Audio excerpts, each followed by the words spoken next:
إن الحمد لله نحمده ونستعينه ونستغفره ونعوذ بالله من شرور أنفسنا ومن سيئات أعمالنا من يهده الله فلا مضل له ومن يضلل فلا هادي له أشهد أن لا إله إلا الله وحده لا شريك له وأشهد أن محمدا عبده ورسوله يا أيها الذين آمنوا اتقوا الله حق تقاته ولا تموتن إلا وأنتم مسلمون يا أيها الناس اتقوا ربكم الذي خلقكم من نفس واحدة وخلق منها زوجها وبث منهما رجالا كثيرا ونساء واتقوا الله الذي تساءلون به والأرحام إن الله كان عليكم رقيبا يا أيها الذين آمنوا اتقوا الله وقولوا قولا سديدا يصلح لكم أعمالكم ويغفر لكم ذنوبكم ومن يطع الله ورسوله فقد فاز فوزا عظيما أما بعد فإن أصدق الحديث كتاب الله وخير الهدى هدى النبي صلى الله عليه وسلم وشر الأمور محدثاتها وكل محدثة بدعة وكل bid'ah ضلالة وكل ضلالة في النار. Para hadirin kaum muslimin dan muslimah yang dimuliakan Allah Subhanahu wa taala. Alhamdulillah pada pagi hari ini kita masih diberikan taufik dan kemudahan oleh Allah untuk melaksanakan salah satu ibadah yang mulia di bulan yang mulia dan di tempat yang mulia. Kita sedang melaksanakan sebuah ibadah yaitu thalabul ilm, menuntut ilmu atau belajar agama. Dan kita juga masih berada di bulan yang mulia yaitu bulan Dzulqa'dah. Salah satu dari 4 bulan yang diistimewakan oleh Allah Subhanahu wa taala. Dan kita berada di tempat yang mulia, di salah satu rumah di antara rumah-rumah Allah Subhanahu wa taala. Dan kita memohon kepada Allah ilmu yang bermanfaat dan kita berlindung kepada Allah dari ilmu yang tidak bermanfaat. Para hadirin yang dirahmati Allah Subhanahu wa taala, kembali kita melanjutkan pembahasan dari kitab Al-Kabair. Sebuah kitab yang disusun oleh Al-Imam Adz-Dzahabi rahimahullahu taala. Sebuah kitab yang membahas tentang dosa-dosa besar yang harus dijauhi setiap muslim dan muslimah. Dan pembahasan kita pada kitab ini sampai pada pembahasan dosa besar yang ketujuh, Al-Kabiratus Sabi'atu, yang dimana dosa besar yang ketujuh ini sangat-sangat tersebar di masyarakat, baik di masyarakat kota ataupun masyarakat pedesaan. Oleh karena itu pentingnya kita belajar, pentingnya kita saling mengingatkan, saling menasihati akan dosa besar yang ketujuh ini. Al-Imam Adz-Dzahabi mengatakan Al-Kabiratus Sabi'atu, dosa besar yang ketujuh, aklur riba, yaitu memakan harta riba, memakan atau mengkonsumsi harta hasil riba. Dan seperti biasa Al-Imam Adz-Dzahabi memulai pembahasan dengan membawakan ayat-ayat suci Al-Quran, kemudian hadis-hadis Nabi SAW, kemudian perkataan para sahabat, para tabi'in dan para ulama salaf. Di sini Al-Imam Adz-Dzahabi membawakan ayat yang pertama, yaitu di surat Al-Baqarah 278 sampai 279. Allah Subhanahu wa taala berfirman menjelaskan tentang bahaya riba. Allah menjelaskan tentang larangan riba dengan firman-Nya, ya ayyuhalladzina amanu ittaqullaha wa daru ma baqiya minar riba in kuntum mu'minin. Ya ayyuhalladzina amanu, wahai orang-orang yang beriman. Maka kita dipanggil di sini. Kalau kita mengaku beriman, kita dipanggil oleh Allah Subhanahu wa taala. Maka kalau kita baca Al-Quran pada jemaah, kalau kita lewat ayat yang dimulai ya ayyuhalladzina amanu, maka perhatikan. Ya, karena kita dipanggil di situ sama Allah Subhanahu wa taala, Allah yang menciptakan kita. Allah yang ngasih rezeki kepada kita. dan kita semuanya akan kembali kepadanya. Kalau kita dipanggil maka kita perhatikan. Seperti ayat ini, ya ayyuhalladzina amanu, wahai orang-orang yang beriman. Maka kita perhatikan. Karena setelah ya ayyuhalladzina amanu itu ada perintah atau ada larangan. Kalau ada perintah maka kerjakan. Niscaya kita akan mendapatkan pahala dan kebahagiaan. Kalau ada larangan maka jauhi larangan tersebut. Dalam ayat ini, ya ayyuhalladzina amanu, wahai orang-orang yang beriman, ittaqullah, bertakwalah kalian kepada Allah. Allah memerintahkan kita untuk bertakwa.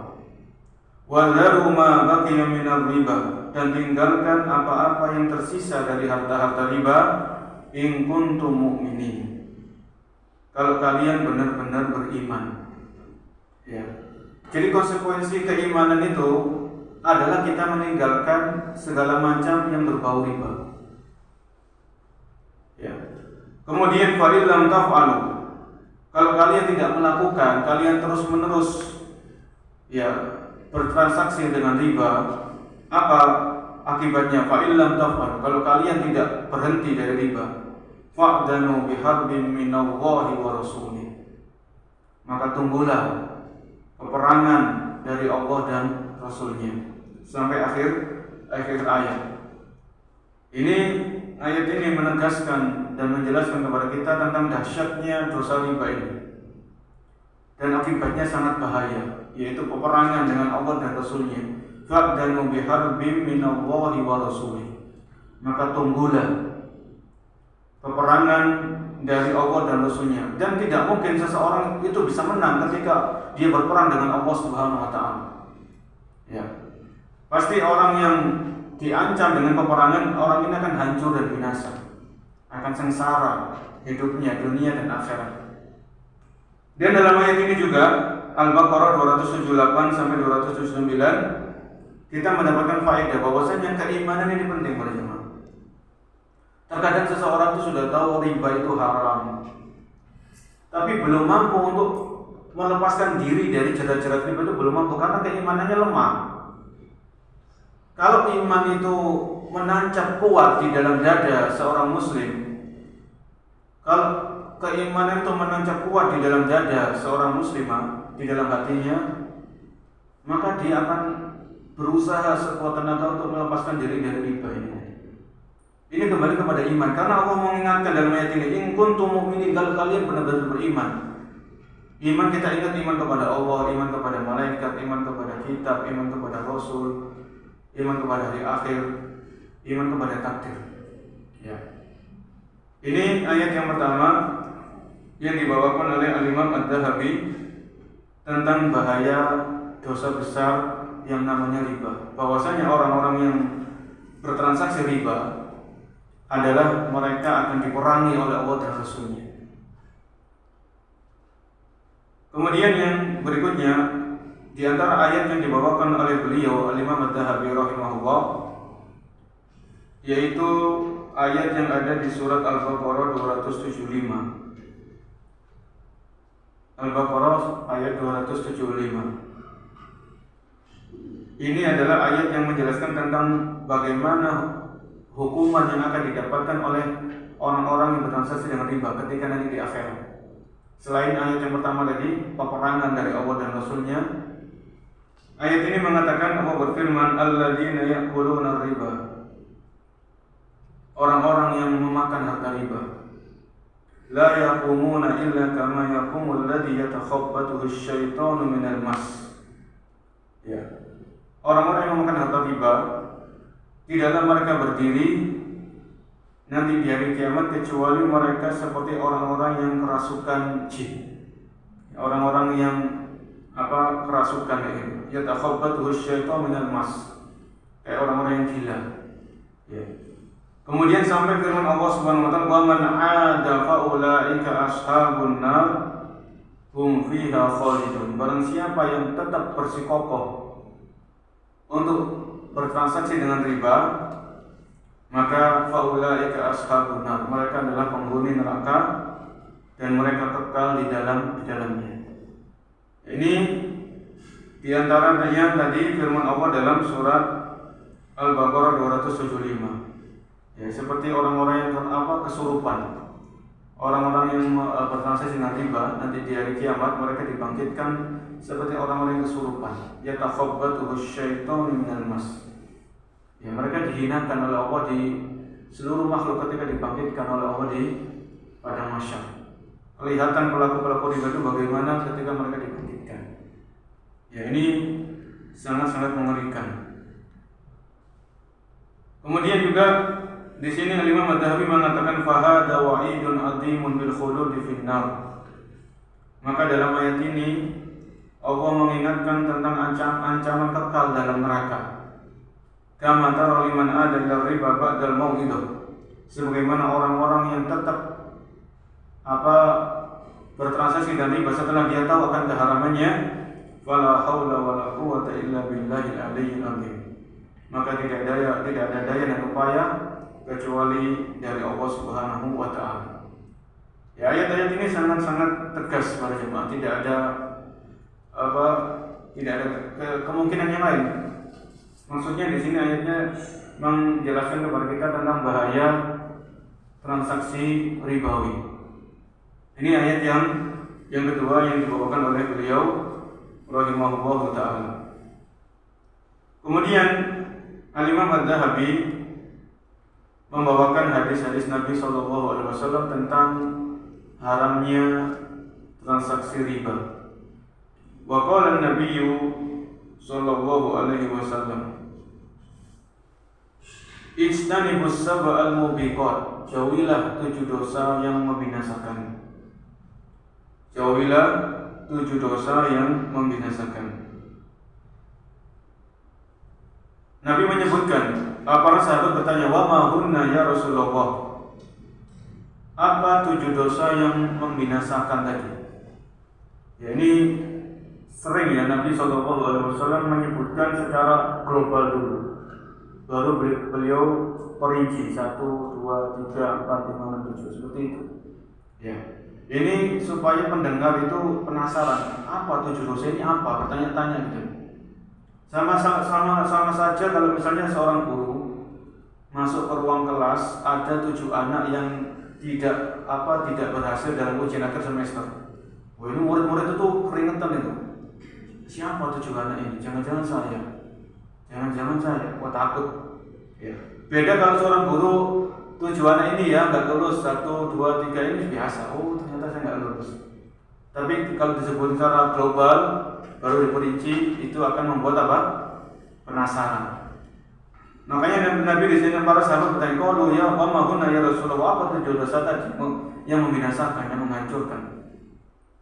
Kemudian Nabi SAW memberikan perincian, asyirku billah, yaitu berbuat kesyirikan, wasihru, dan sihir, wa qatlun nafsil allati harramallahu illa bil haqq, dan membunuh jiwa yang diharamkan oleh Allah untuk dibunuh, wa aklu riba, dan yang keempat beliau tidak memberikan nomor ya, wa aklu riba, dan memakan harta riba, wa aklu malil yatim, dan memakan harta anak yatim, wa tawalli yaumaz zahfi, dan lari dari medan peperangan ketika jihad. Jadi lari dari medan jihad ketika pasukan kaum muslimin bertemu dengan pasukan kafir, sudah ketemu 2 pasukan, kemudian ada seorang muslim yang lari, maka ini termasuk dosa besar. Wa qadful muhsanatil ghafilatil mu'minat, dan menuduh berzina bagi wanita-wanita yang menjaga kehormatannya. Wanita mukminah yang menjaga kehormatannya kalau dituduh berzina, maka ini dosa besar. Tapi yang menuduh tadi. Ini 7 besar. Ini 7 dosa besar yang disebutkan oleh Nabi SAW dalam satu hadis. Ya, hadisnya riwayat Bukhari dan Muslim. Hadisnya yang sahih. Maka di antara 7 dosa tadi ada beberapa dosa yang sudah kita bahas. Syirik, sihir, membunuh, ya. Kemudian sekarang yang kita bahas adalah tentang memakan harta riba. Ya, ini harus kita perhatikan agar kita waspada, agar kita bisa berhati-hati untuk tidak terjerumus dalam dosa yang namanya riba. Kemudian hadis yang lain yang dibawakan oleh beliau rahimahullahu taala, wa qala sallallahu alaihi wasallam, dan Nabi sallallahu alaihi wasallam bersabda, la'anallahu akilar riba wa mukilahu. Allah Subhanahu wa taala melaknat orang-orang yang memakan harta riba dan orang-orang yang memberikan harta riba.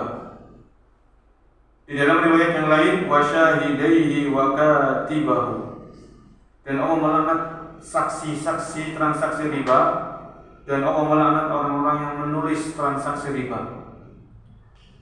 Dalam hadis ini hadis riwayat Muslim dan juga riwayat Tirmizi, Nabi menyebutkan ada empat orang yang itu semuanya kena laknat. Yang kalau Allah melaknat itu berarti orang ini dijauhkan dari rahmatnya Allah Subhanahu wa taala. Kalau kita mendengarkan hadis la'anallah, Allah melaknat begini, maka yang ketika Allah melaknat berarti orang ini dijauhkan dari rahmatnya Allah Subhanahu wa taala, dijauhkan dari kasih sayang Allah Subhanahu wa taala. Ini artinya laknat. Laknat itu dijauhkan dari rahmat, ya, dijauhkan dari kasih sayangnya Allah Subhanahu wa taala. Apa yang disebutkan? Siapa saja yang mendapatkan laknat? Yang pertama, la'anallahu akilar riba. Allah melaknat orang yang memakan harta riba. Kalau di bahasa kita rentenir, minta darat, ya, ini banyak bertebaran di masyarakat ini. Ini dilaknat oleh Allah Subhanahu wa taala. Ya, kalau orang itu dilaknat, bagaimana dia bisa tenang hidupnya? Bagaimana dia bisa bahagia? Kelihatannya memang hartanya banyak. Kelihatannya hartanya bertambah, tapi itu jauh dari rahmatnya Allah. Karena Nabi SAW bersabda demikian, dan beliau pasti benar. Beliau pasti jujur. La'anallahu akilar riba. Allah melaknat orang-orang yang memakan harta riba. Ya, rentenir, minta darat, dan sebagainya. Wa mukilahu, dan Allah melaknat orang yang memberikan harta riba. Jadi rentenir itu tidak mungkin dia berlaku riba kecuali ada orang yang datang kepadanya dan pinjam uang, kan gitu ya. Jadi orang yang datang pinjam uang ini juga kena laknat, kan? Wa mukilahu. Atau kalau misalnya di bank ribawi itu nasabahnya kena laknat. Karena nasabah datang, dia pinjam, ya akhirnya bank ngasih. Kalau nggak ada yang pinjam kan nggak ada yang ngasih, kan gitu kan. Otomatis kan ini kayak ada hubungan keterkaitan gitu Pak jemaah. Wa mukilahu, dan Allah melaknat orang yang memberikan tadi harta riba tadi, yang memakan dilaknat, yang memberikan juga dilaknat. Wa syahidaihi, dan orang yang menjadi saksi. Jadi kalau ada rentenir transaksi sama orang utang piutang, kalau kamu utang 1 juta, nanti baliknya 1.200.000. Kemudian ada saksi 2 orang. Saksinya ini kena laknat. Yang menyaksikan, karena menyaksikan kemungkaran ini. Kalau menyaksikan kemungkaran enggak diingkari, maka dia kena laknat. Wasyahidaihi. Wa katibahu, dan yang mencatat. Kalau rentenir ini punya sekretaris mencatat, itu kena laknat juga dari Allah Subhanahu wa taala. Oh, ini besar ini Pak jemaah. Ini enggak main-main ini. Ya. Jadi 4 golongan, 4 macam orang yang berkaitan dengan riba itu semuanya kena laknat karena saling tolong-menolong dalam kemaksiatan, tolong-menolong dalam kemungkaran, tolong-menolong dalam dosa besar yang namanya riba. Ya. Bahkan kalau kita lihat Al-Quran, kita lihat dari hadis Nabi, itu tidak ada dosa yang diancam dengan peperangan dengan Allah kecuali dosa riba. Dosa-dosa yang lain tidak ada yang diancam dengan peperangan Allah dan Rasulnya. Ya, hanya dosa riba ini saja yang Allah sebutkan, fa'danu biharbin minallahi wa rasul, maka tunggulah peperangan dari Allah dan Rasulnya. Baik, di sini Imam Adz-Dzahabi membawakan hadis yang lain juga. Wa qala alaihi salatu wassalam,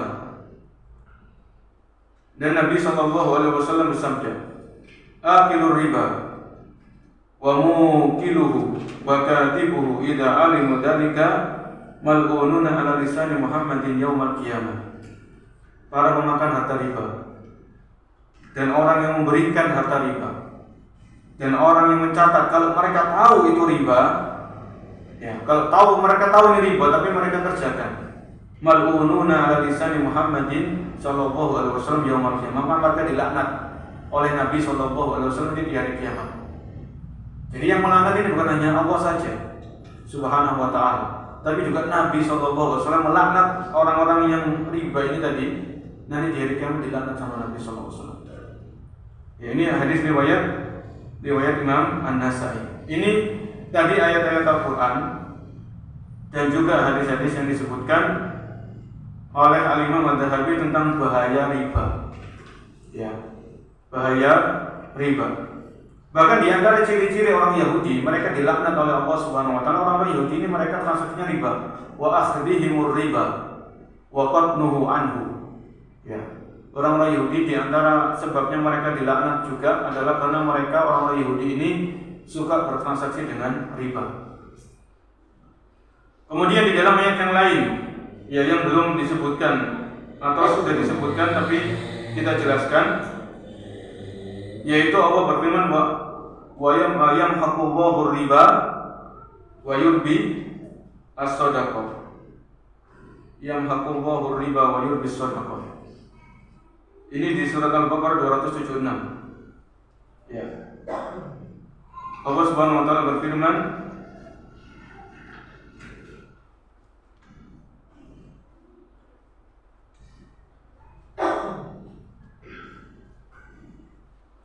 Yamhaqullahu riba wa yurbis shadaqat. Yamhaqullahu riba. Allah menghapuskan keberkahan, ya, dari harta riba. Ini perhatikan ayat ini 276 dari surat Al-Baqarah. Yamhaqullahu riba. Allah menghapuskan keberkahan dari harta riba. Wa yurbi as-shadaqah. Dan Allah menjadikan subur. Allah melipat gandakan harta-harta yang dikeluarkan untuk sedekah. Ya, ini kembali kepada keimanan. Kelihatannya orang kalau transaksi riba itu kan hartanya bertambah kan ya.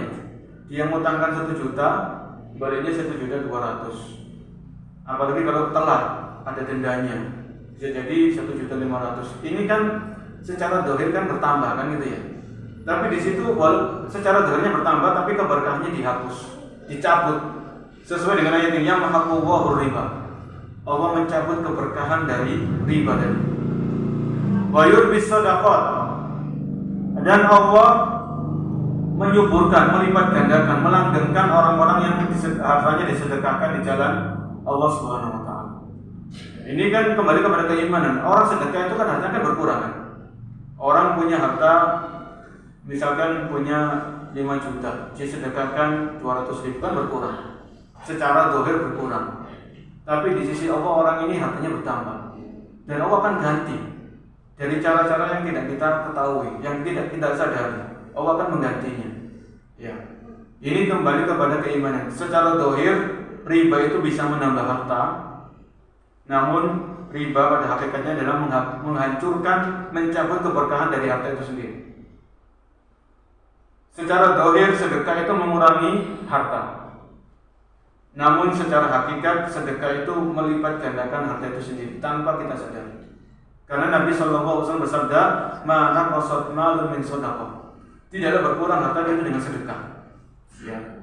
Tidaklah berkurang harta itu dengan disedekahkan. Ini tadi diantara ayat-ayat juga yang menjelaskan tentang kepada kita tentang bahaya riba. Baik, di sini kita bawakan penjelasan dari Syekh Masyhur Hasan Al-Salman. Beliau ini muridnya Syekh Al-Bani. Ketika beliau menjelaskan kitab Al-Kabair, beliau memberikan semacam komentar.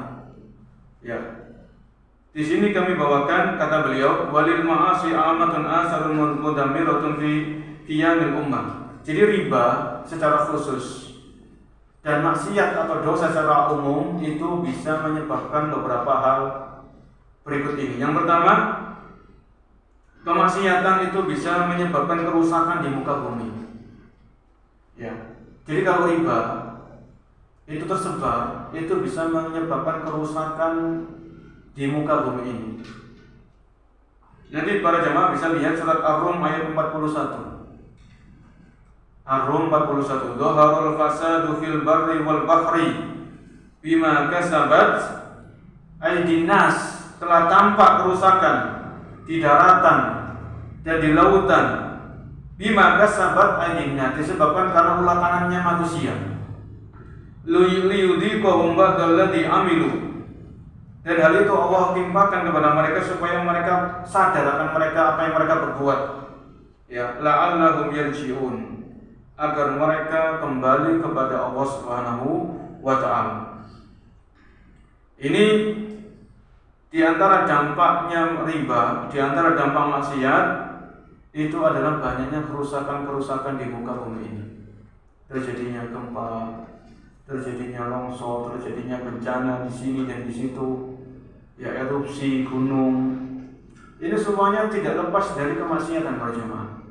Kita sadar atau tidak, itu kemaksiatan adalah ada andil besar ketika terjadi kerusakan-kerusakan di muka bumi ini. Ya. Karena orang yang beriman itu yakin Allah tidak akan menzalimi hambanya sedikit pun. Maka kalau terjadi bencana, terjadi musibah, maka kita kembali mengkoreksi diri kita masing-masing. Kita mengkoreksi, kita lihat masyarakat yang kita tinggal di situ. Jangan-jangan di situ maksiat itu tersebar. Maksiat itu merajalela, tidak ada yang amar ma'ruf nahi munkar, tidak ada yang mengingatkan, tidak ada yang menasihati. Semuanya kena terdampak musibah oleh Allah Subhanahu wa taala. Ya. Ini jadi yang pertama, kemaksiatan itu menyebabkan kerusakan di muka bumi, termasuk riba ini para jemaah.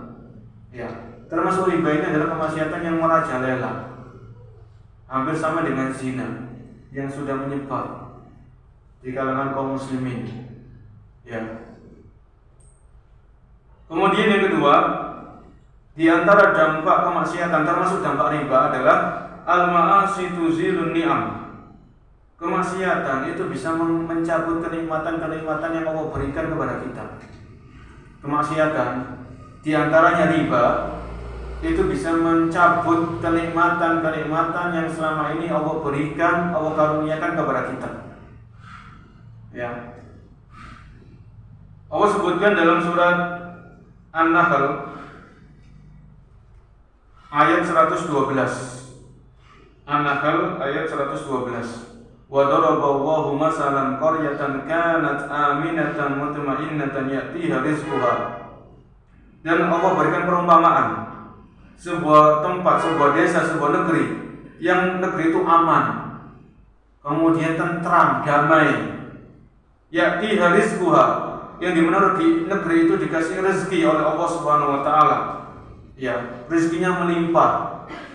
Ya, min kulli makan, dari segala penjuru itu ada rezekinya di negeri itu tadi.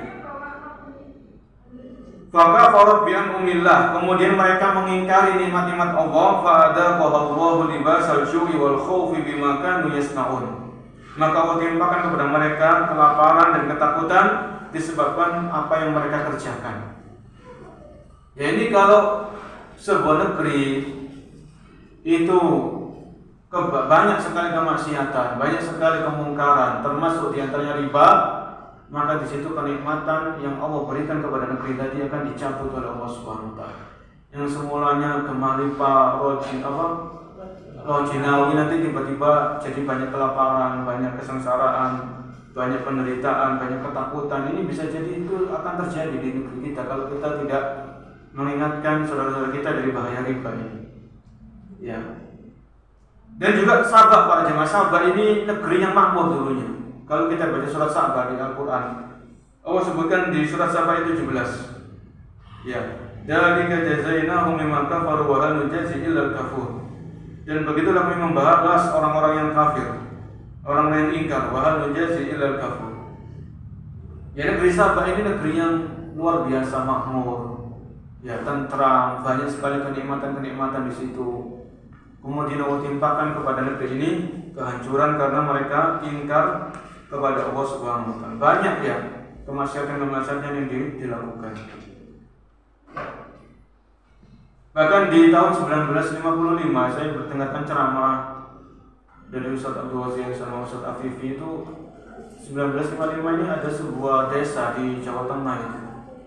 Desa ini itu makmur para jemaah. Itu ahli sejarah menyaksikan hal ini. Tahun kurang lebih 1955 itu ada sebuah desa di daerah Jawa Tengah. Itu desa ini makmur, panennya melimpah. Di desa-desa yang lain di sekitarnya itu nggak seperti itu. Desa ini luar biasa, panennya melimpah, hasil buminya itu Masya Allah luar biasa pun. Tapi desa ini penuh kemaksiatan. Malamnya penghuni desa ini mereka minum keras, berzina, kemudian musik, ya dan sebagainya. Dan kemudian desa ini diangkat oleh Allah Subhanahu Wa Taala, dihilangkan. Dan itu ahli sejarah menyaksikan hal-hal itu. Orang-orang yang masih hidup menyaksikan akan kejadian itu, masih ada. Ya, ini mengingatkan kita akan bahaya maksiat. Termasuk riba ini, bahwasanya maksiat dan diantaranya adalah riba adalah bisa mengangkat kenikmatan yang Allah berikan kepada sebuah negeri, dicabut oleh Allah Subhanahu Wa Taala. Kemudian yang ketiga, riba itu bisa mendatangkan peperangan dari Allah dan Rasulnya. Ini sudah kita bahas ya.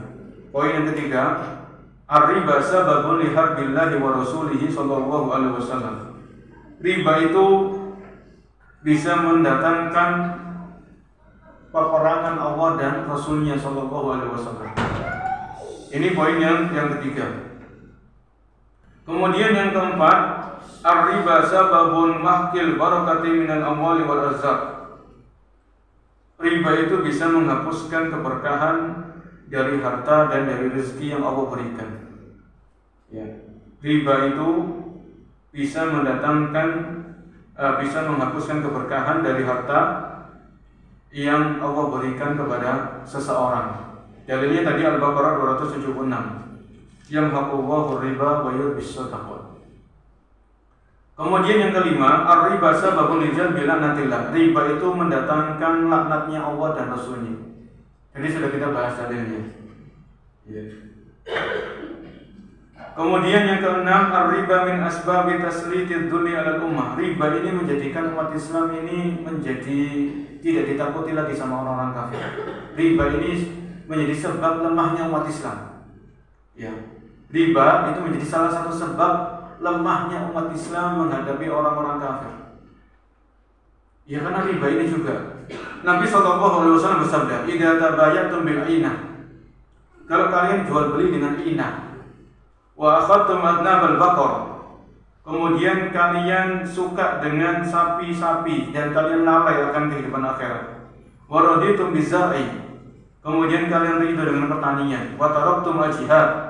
Kalian meninggalkan jihad, sallallahu alaikum dullan, maka Allah akan menimpakan kepada kalian kehinaan. La yanzi'u hatta tarji'u ila dinikum. Allah tidak akan mencabut kehinaan itu sampai kalian kembali kepada agama kalian.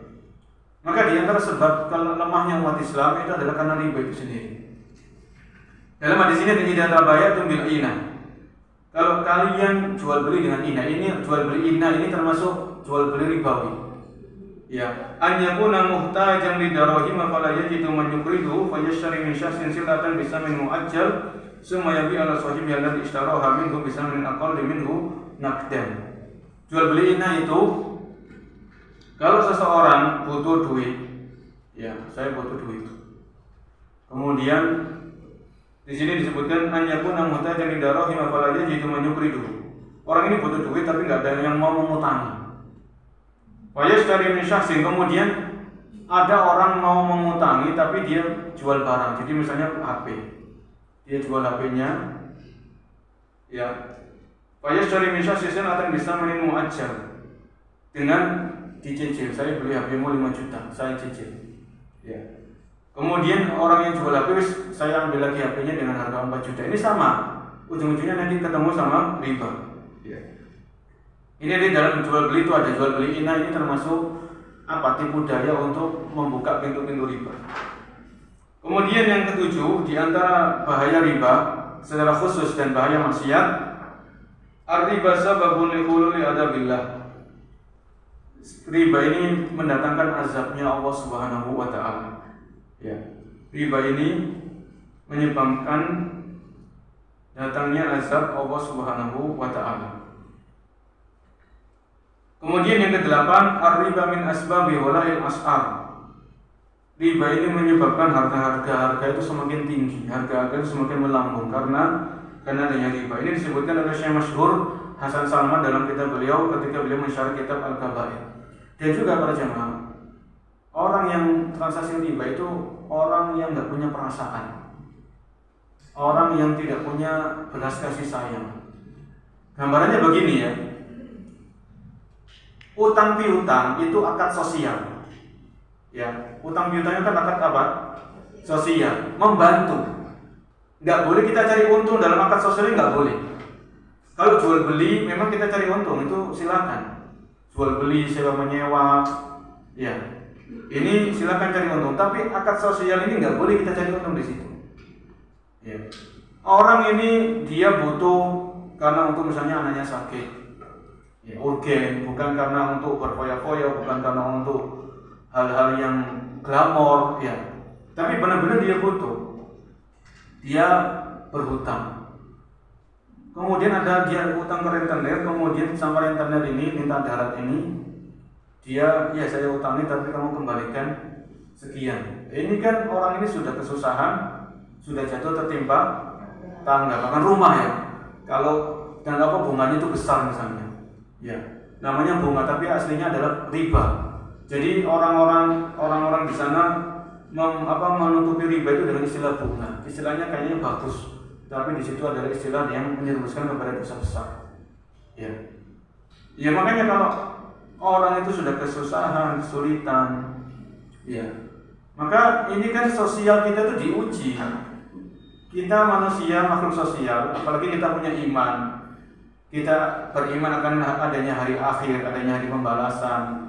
Orang itu kalau masih utang itu setiap hari itu dia dapat pahala sampai utangnya itu dilunasi sama orang yang bersangkutan. Itu dalam hadis disebutkan seperti itu.